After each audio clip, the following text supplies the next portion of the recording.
नमस्कार, capital TV देख रहे हैं आप। मैं हूं आपके साथ पूजा। ब्रेकिंग नाउ में बड़ी खबर आपको बता रहे हैं। अरविंद केजरीवाल ने अपनी गिरफ्तारी की चुनौती सुप्रीम कोर्ट में दी है, जिसको लेकर सुप्रीम कोर्ट में ईडी ने अभी कुछ दिन पहले ही अपना हलफनामा दाखिल कर दिया था। और आज की बड़ी खबर आपको बता रहे हैं, केजरीवाल की तरफ से भी अपना जवाब सुप्रीम कोर्ट में दे दिया गया है।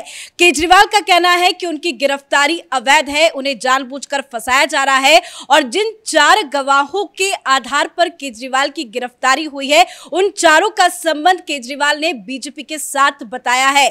तो क्या कुछ केजरीवाल ने अपने हलफनामे में सुप्रीम कोर्ट में कहा है, बताएंगे आपको। मेरे साथ जुड़े हैं कैपिटल टीवी के editor in chief doctor Manish Kumar. क्या कुछ अपने जवाब में अरविंद केजरीवाल ने सुप्रीम कोर्ट में कहा? देखिए, सुप्रीम कोर्ट में जो इन्होंने हलफनामा दायर किया, जो जवाब दायर किया है, उसमें वही पुरानी घिसी पिटी बातें, भाषण ज्यादा कंटेंट कम, फिलॉसफी ज़्यादा सबूत कम।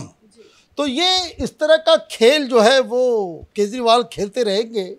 लेकिन जो जवाब आया है इसका तो ऑलरेडी निवारण दिल्ली हाई कोर्ट में ऑलरेडी हो चुका है।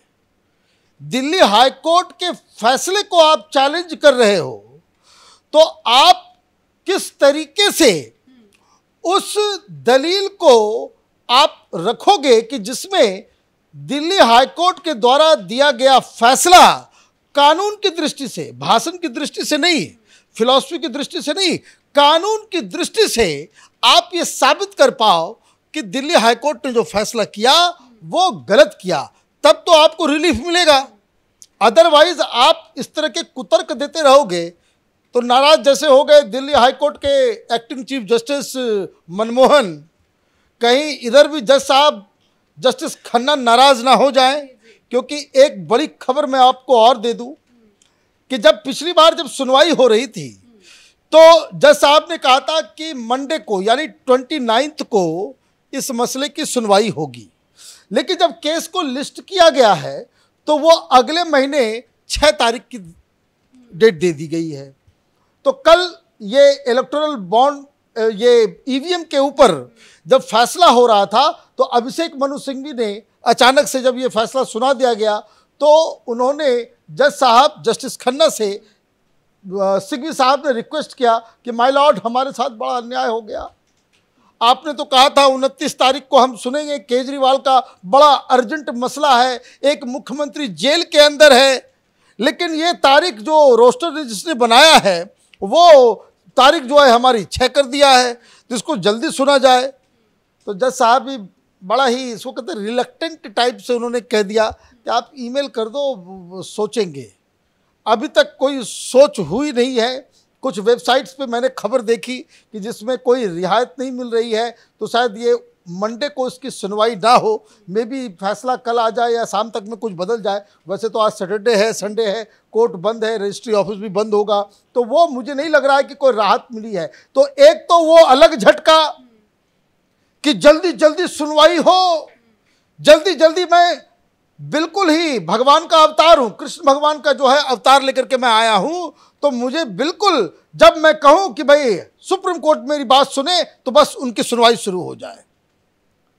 तो सारे जज साहब लोग भी अब समझ में आ गया है कि ये फ्रॉड आदमी है, रोज कुछ न कुछ जो है वो बहाने लेकर के आ जाता है। जी, जवाब में तो उन्होंने वही घिसा पिटा जवाब तो लिया है, लेकिन इस बार वो कह रहे हैं कि जो 4 गवाह है उनका संबंध बीजेपी से है। श्रीनिवास सुलू रेड्डी, उनका कहना है कि ये बीजेपी समर्थित प्रत्याशी है, और शरद रेड्डी जिनकी कंपनी ने इलेक्टोरल बॉन्ड के जरिए 60 करोड़ का चंदा दिया है। इस पे क्या है अपडेट? भाई, ये सारा काम जब कर रहे थे तो तुमको समझ में नहीं आ रहा था। जब मंगूटा के कंपनी को दिल्ली में इनवाइट कर रहे थे, रात में चोरी चोरी चुपके चुपके मीटिंग कर रहे थे, जब इसी रेड्डी के कंप्यूटर में आप ईमेल से जो कानून बना नहीं उसको तुम भेज करके पूछ रहे थे कि सर ये ठीक है ना, तो वो कहे भाई ये इसको ये से चेंज कर दो तो 100 करोड़ रुपए तुमको मिल जाएंगे। तो जब माल खा रहे थे तब तुमको याद नहीं आ रहा था कि मंगूटा जो है उस वक्त जो है वाईएसआर कांग्रेस का जो है वो सांसद था, अभी टीडीपी में चला गया, इससे क्या लेना देना?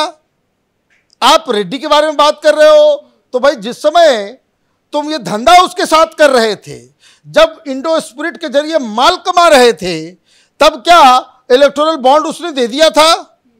जिस समय चोरी कर रहे थे, जब मलाई चाट रहे थे, तब तो वो इलेक्टोरल बॉन्ड नहीं खरीद रहा था। तो ये तमाशा ये करना ये लोग बंद करें। अपनी बात इनको करना चाहिए कि भाई ये बताओ कि तुमने ये कानून क्यों बनाया था, ये बताओ कि तुमने 170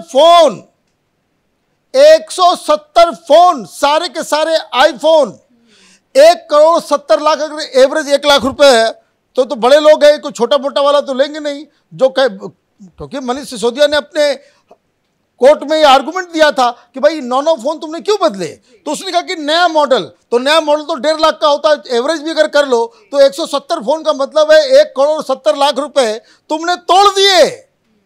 क्या छिपाने के लिए? तो जो ईडी की तरफ से कहा जा रहा है कि भाई मास्टरमाइंड तुम हो, ये आदमी कानून बनाने से लेकर माल कमाने और माल के कमाई को कैसे इस्तेमाल करने और कैसे इसको छिपाने में, ये सबसे बड़ा रोल केजरीवाल का रहा है। इसके ऊपर कोई जवाब है तुम्हारे पास? और अगर जवाब नहीं है तो वही होगा जो दिल्ली हाई कोर्ट में हुआ कि जहां आपको जो है मेन कल्पिट बताया जाएगा। फिर यही होगा जो कल जस्टिस मनमोहन ने, जज साहब ने जो प्रोनाउंस किया, ये कि आखिरी दर्जे का ये लोभी और सत्ता लोलुप व्यक्ति है। तुमने अपने स्वार्थ के लिए, मैंने आप ये समझिए सिर्फ गाली गलौज नहीं की, सभ्य भाषा में तो उसको गाली गलौज ही कहेंगे कि जो एकेडमिक लैंग्वेज होता है, कोर्ट का लैंग्वेज होता है कि भाई don't force us to take any action.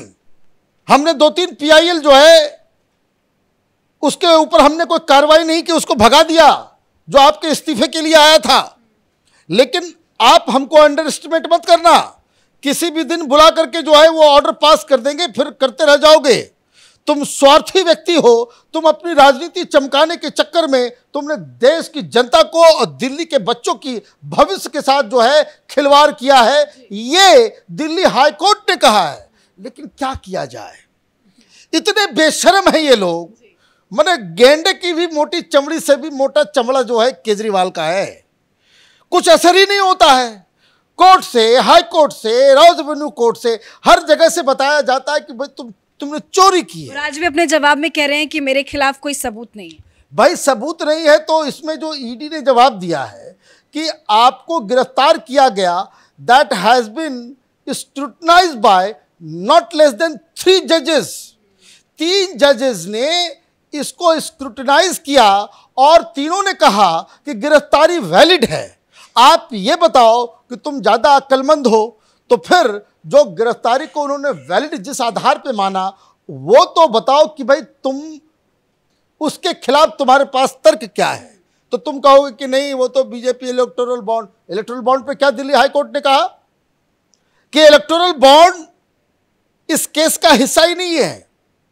किसने किसको क्या पैसे दिए नहीं दिए उससे कोई लेना देना। तुम अपनी बात करो, तुम अपनी बात करो कि गोवा के चुनाव में तुमने पैसे कहां से लाए। तुम अपनी बात ये करो कि जो चंद्रप्रीत सिंह जो तुम्हारे पेरोल के ऊपर था, आम आदमी पार्टी के अकाउंट से 55,000 रुपया मंथली सैलरी उठा रहा था, वो गोवा में क्या कर रहा था। तुम ये बताओ कि तुमने 100 करोड़ रुपए घूस मांगे या नहीं मांगे। तुम ये बताओ कि तुमने ये L1 लाइसेंसेस के कमीशन को 12% क्यों किया। तुम ये बताओ कि ये हर जगह जो तुम जा रहे थे, बातचीत कर रहे थे, किसके जरिए, ये विजय नायर के जरिए, और वो फेस टाइम के ऊपर तुम कहते थे कि मेरा बच्चा है, ये जो कह रहा है बस समझ लो मेरा ही वो वाक्य है, उसके साथ कोऑपरेट करो। ये क्यों करते थे भाई? ये इसके लिए बताओ कि भाई हमारा कोई फेस टाइम पे कोई चीज नहीं है, हमारी कोई व्हाट्सएप हमारा कोई उससे लेना देना नहीं है, तब तो जज साहब कन्विंस होंगे। आप कर रहे हो भाषण, आप कह रहे हो कि भाई जो वो बयान लिया गया है वो बीजेपी का लीडर है तो उसका लीडर है, उसका लीडर है। तो आप ये समझिए कि इस तरह का जवाब देने का मतलब क्या है। इस तरह के जवाब देने का मतलब है कि सुप्रीम कोर्ट में फिर फंस गया केजरीवाल, जो है फिर नप गया।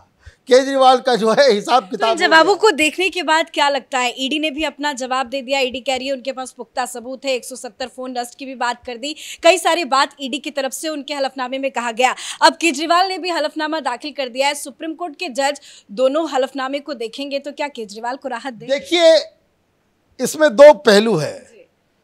मैं ऐसे नहीं कहता कि केजरीवाल हिंदुस्तान की राजनीति का नटवर लाल है। इसने क्या किया, ये जवाब हमने दिया, और ये जवाब को क्या किया कि जो बीजेपी पे आरोप है उसका प्रेस नोट बना करके मीडिया को सप्लाई कर दिया ताकि वो ब्रेकिंग न्यूज चल पाए कि देखिए हम तो बिल्कुल दूध के धुले हुए व्यक्ति हैं, हम तो सत्य हरिश्चंद्र हैं, हम तो कट्टर ईमानदार हैं। ये बीजेपी वाले सब मिलकर के कोई साजिश रच रहे हैं। तो इस थ्योरी को, इस नैरेटिव को आगे बढ़ाने के लिए मीडिया में प्रपंच कर रहा है। वो क्यों कर रहा है? वो इसलिए कर रहा है कि कल जो है फटकार पड़ी है दिल्ली हाई कोर्ट से। दिल्ली हाई कोर्ट ने कह दिया तुम बेईमान आदमी हो, तुम्हारा कोई लेना देना नहीं है, तुम रोना धोना तुम करते हो तिहाड़ जेल से बाहर, कि हमें बड़ी चिंता है। आज देखिए 4 बजे आएंगी सुनीता केजरीवाल मैदान में, वो यही कहेगी कि मेरे पति को जेल में डाल दिया है, लेकिन चिंता आप मत कीजिए, वो जेल में बड़े स्वस्थ हैं और उनको 24 घंटा दिल्ली की जनता, आपके बच्चों की चिंता है। हाईकोर्ट ने क्या कहा कि तुम सत्ता के लोभी व्यक्ति हो, तुम लोगों ने अपने सत्ता और अपने एम्बिशन, अपने स्वार्थ की वजह से तुमने दिल्ली को बर्बाद कर दिया है। केजरीवाल के स्वास्थ्य को लेकर बात की तो एक बड़ी खबर ये भी है कि एम्स का जो पैनल बनाया गया था, उन्होंने अपनी रिपोर्ट में ये कहा है कि केजरीवाल बिल्कुल फिट है, उन्हें कोई तकलीफ नहीं। अरे फिट ही होगा। ये तो मीडिया वालों को पैसे देकर के ये खबर, ये आज तबीयत खराब हो गई, उसको इंसुलिन नहीं दोगे तो मर जाएगा, मारने की साजिश की जा रही है। ये तमाशा कर रहे हैं ये लोग, ये तमाशा ये लोग। देखिए ये लोग नौटंकी पार्टी है। अब तो ये तो ढलान पे है, ये लोग सब खत्म हो जाएगा। देखिएगा 3-4 नेता इसका जो है टीवी सीरियल में काम करेगा।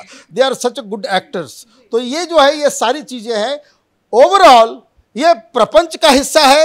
एक नैरेटिव क्रिएट करने के लिए मीडिया में डाल दिया गया, और अगर यही दलील है इनकी तो मैं दावे के साथ कह सकता हूं कि ये लोकसभा चुनाव तो छोड़ दीजिए, 1 साल के बाद जो विधानसभा चुनाव होगा फरवरी में, उस वक्त भी ये जेल में ही सड़ रहा होगा। धन्यवाद सर अपडेट के लिए। तो एक तरफ केजरीवाल को दिल्ली हाईकोर्ट से फटकार लगी, तो वहीं सुप्रीम कोर्ट से भी झटका लगता हुआ नजर आ रहा है, क्योंकि अरविंद केजरीवाल की तरफ से जो जवाब दाखिल किए गए हैं उसमें कोई ठोस आधार नजर नहीं आ रहा है। वही घिसे पिटे जवाब अरविंद केजरीवाल ने सुप्रीम कोर्ट में दाखिल किए हैं। इस बड़ी खबर में मेरे साथ फिलहाल इतना ही। कैमरा पर्सन अशोक के साथ मैं पूजा, कैपिटल टीवी।